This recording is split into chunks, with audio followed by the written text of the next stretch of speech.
Jal Jeevan mission 2.2 திட்டத்தின் கீழ் புதுச்சேரி அரசுக்கும் மத்திய அரசின் ஜல்சக்தி அமைச்சகத்திற்கும் இடையிலான புரிந்துணர்வு ஒப்பந்தம் காணொலி வாயிலாக கையெழுத்திடப்பட்டது. மத்திய ஜல்சக்தி அமைச்சர் CR பாட்டீல், மத்திய ஜல்சக்தி இணையமைச்சர் சோமண்ணா மற்றும் முதலமைச்சர் ரங்கசாமி முன்னிலையில் நடைபெற்ற நிகழ்ச்சியில் மத்திய ஜல்சக்தி அமைச்சகத்தின் குடிநீர் விநியோகத்துறை செயலர் அசோக் மீனா, புதுச்சேரி பொதுப்பணித்துறை செயலர் முத்தம்மா மற்றும் உள்ளாட்சித்துறை இயக்குநர் ஆதர்ஷ் ஆகியோர் ஒப்பந்தத்தில் கையெழுத்திட்டனர். நிகழ்ச்சியில் காணொலி வாயிலாக உரையாற்றிய முதலமைச்சர் ரங்கசாமி, ஜல்ஜீவன் மிஷன் திட்டத்தின் மூலம் புதுச்சேரி மற்றும் காரைக்கால் மாவட்டங்களில் கிராமப்புற மக்களுக்கு பாதுகாப்பான குடிநீர் வழங்கும் இலக்கு வெற்றிகரமாக நிறைவேற்றப்பட்டுள்ளதாக தெரிவித்தார்.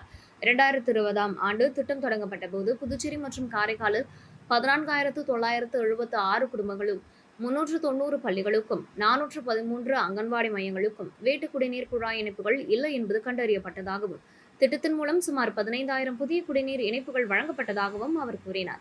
இதன் மூலம் புதுச்சேரி 100% வீட்டு குடிநீர் இணைப்பு இலக்கை எட்டியதுடன் 2021ஆம் ஆண்டு மே மாதத்தில் ஹர் கர் ஜல் சான்றிதழையும் பெற்றதாக முதலமைச்சர் குறிப்பிட்டார்.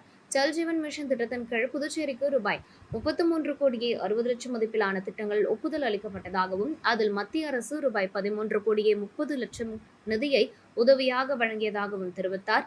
திட்டப்பணிகளை காலவரையறைக்குள் நிறைவு செய்ததற்கும் நிலுவைப் பொறுப்புகளை சமாளிப்பதற்கும் மத்திய அரசின் மீதமுள்ள நிதி பங்கு முழுமையாக கிடைக்காத காரணத்தால் புதுச்சேரி அரசு தனது சொந்த நிதியிலிருந்து கூடுதலாக ரூபாய் 5 கோடியை செலவிட வேண்டிய நிலை ஏற்பட்டதாகவும் அவர் கூறினார். எனவே ஜல்ஜீவன் மிஷன் திட்டத்திற்கான நிலுவை மத்திய நிதியை விரைவாக விடுவிக்குமாறு ஜல் சக்தி அமைச்சகத்திடம் முதலமைச்சர் ரங்கசாமி கோரிக்கை விடுத்தார்.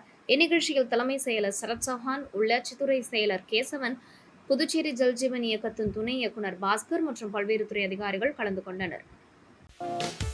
தீபம் செய்திகளை உடனுக்குடன் தெரிந்து கொள்ள தீபம் செய்தி சேனலை சப்ஸ்கிரைப் பண்ணுங்க, பெல் பட்டனை கிளிக் பண்ணுங்க.